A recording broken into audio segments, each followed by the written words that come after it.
C'est un plaisir de vous retrouver, chers téléspectateurs.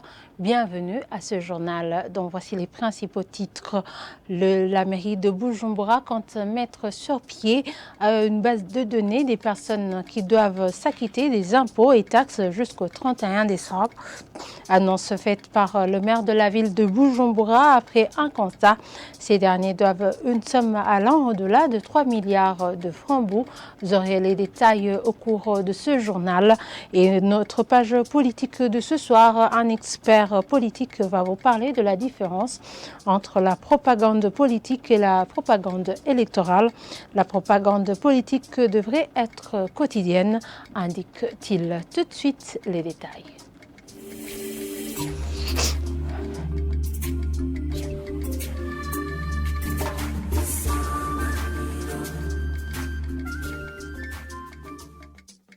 Encore une fois, bienvenue chers téléspectateurs. La propagande politique devrait être quotidienne. Propos de l'expert en politique lors de l'émission Mosaïque qui sera diffusée ce samedi.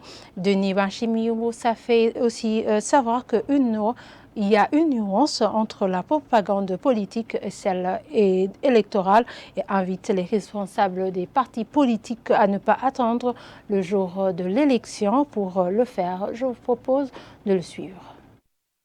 C'est aller parler de son idéologie, de son âme, l'âme du parti. C'est aller dire à la population ce que vous pouvez faire, ce que vous ferez une fois que vous arrivez au pouvoir, si jamais vous n'y êtes pas, et la manière dont vous êtes en train de réaliser les promesses de campagne une fois que vous avez gagné, si jamais vous êtes au pouvoir. Ça se fait au quotidien conformément à la loi, aux heures et aux jours reconnus par la loi.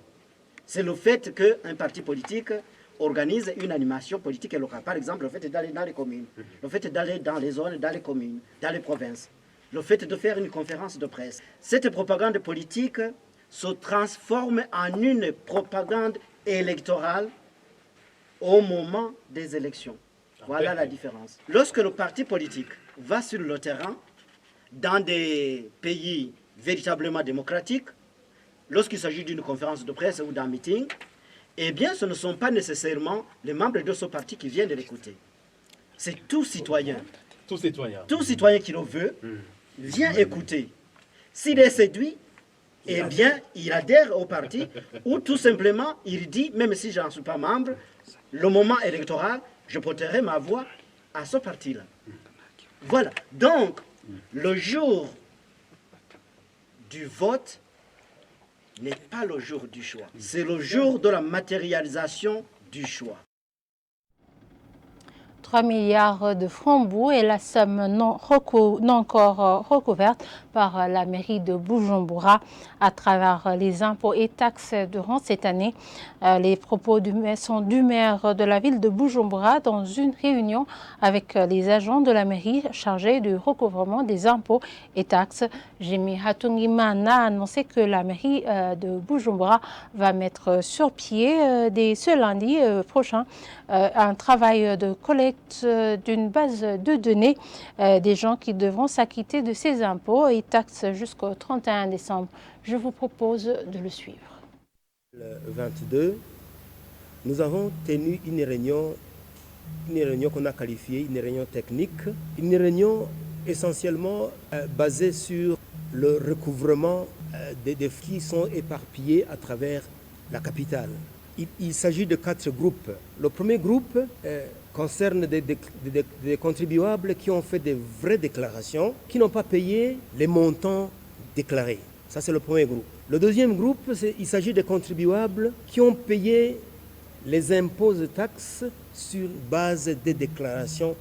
Et le troisième groupe, il s'agit des contribuables qui ont fait des déclarations frauduleuses et qui n'ont pas payé les montants déclarés. Et le dernier groupe concerne des contribuables qui n'ont fait aucune déclaration. Alors, vous comprenez, les 4 cas nous interpellent tellement parce que nous devons recouvrer un montant allant un montant plus ou moins 3 milliards.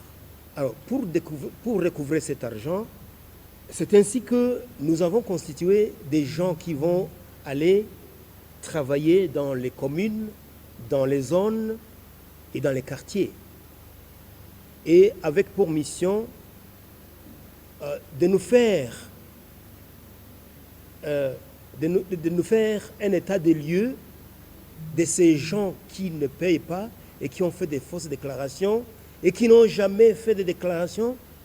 Alors, une fois réunis tous ces documents, on va nous amener ces documents à la mairie pour les introduire dans nos machines et comme ça, on aura une base de données. Une base de données sur laquelle nous devons travailler régulièrement chaque fois que de besoin. Certaines personnes démunies et des personnes vivant avec le handicap de la commune Nahangwa demandent des appuis financiers pour créer des associations afin de faire des activités génératrices de revenus et quitter la mendicité. Ils se sont exprimés ce vendredi lors d'une réunion avec le secrétaire permanent au ministère de la Solidarité. Félix Ngenda-Bayinkwa appelle les services communaux chargés de développement à faciliter leurs procédures. Je vous propose ce reportage de Lydie Guerimbare. Lors de cette réunion, certaines personnes démunies évoquent la pauvreté comme source de la mendicité. Elles demandent l'appui financier. Je demande un appui financier ou qu'ils me donnent une IOU pour que je puisse aller cultiver mes champs. Je voudrais travailler, qui nous enseigne des différents métiers puisque nous sommes capables de travailler.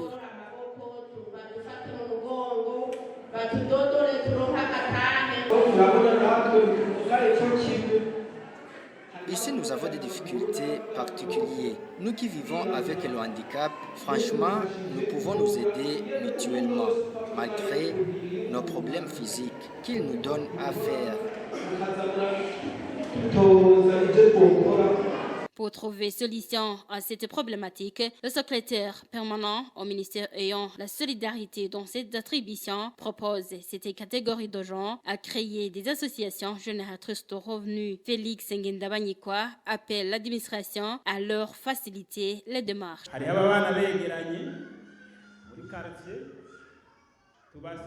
Il y a ceux qui cohabitent ensemble. Vous pouvez créer votre association. Nous avons des représentants au niveau des quartiers, les chargés du bien-être familial, même au niveau communal, ils peuvent vous aider. En ce qui concerne les crédits accordés par la Banque des femmes, nous nous en chargerons. Cette autorité du ministère ayant la solidarité dans ses attributions propose que les démarches de cette création des associations commencent dès ce lundi.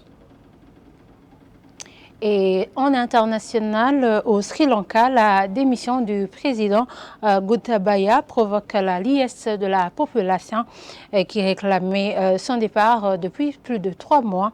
Au moment où le Premier ministre a été investi par intérim, le Parlement annonce procéder à l'élection d'un nouveau président d'ici ce mercredi. Images et commentaires. Quelques centaines de courageux ont bravé le couvre-feu pour laisser éclater leur joie dans les rues de Colombo. Le président Gotabaya Rajapaksa, réfugié à Singapour, a enfin démissionné. Les manifestants avaient envahi sa résidence samedi. Voici 3 mois et demi que les Sri Lankais réclamaient son départ. Gotabaya s'en va et c'est une victoire. Mais le Premier ministre est toujours là et pour nous, il n'est pas mieux. Le prochain slogan sera très certainement « Ranil, rentre chez toi 2022 ». Nous commençons donc un nouveau combat demain avec un nouvel espoir. Rajapaksa parti, le Premier ministre Ranil Wickremesinghe a été investi président par intérim. Mais il est lui aussi très contesté. Ses bureaux ont également été envahis par la foule mercredi avant d'être évacués dans le calme. Le Sri Lanka traverse l'une des pires crises économiques et financières de son histoire. Le pays est en défaut de paiement. Le gouvernement craint une famine et les pénuries se multiplient. L'attente pour acheter quelques litres d'essence peut durer plusieurs jours. On ne mange pas, on ne dort pas, on vit ici. On fait la queue pour l'essence, pour nourrir nos enfants. Les portes des bâtiments officiels sont de nouveau closes. L'armée et la police ont pour consigne de réprimer fermement toute nouvelle tentative d'intrusion. Le président du Parlement appelle au retour au calme. Je demande à l'honorable et aimant peuple du Sri Lanka de faciliter un environnement pacifique et approprié pour que tous les membres du Parlement puissent s'engager dans le processus parlementaire avec conscience et indépendance. Un processus qui se veut rapide. Les candidatures pour la présidence seront reçues mardi 19 juillet et les députés éliront dès le lendemain un nouveau président. Et voilà, c'est ici que nous clôturons ce journal. Merci de nous avoir suivis et très bonne suite de programmes sur la télévision Isanganiro.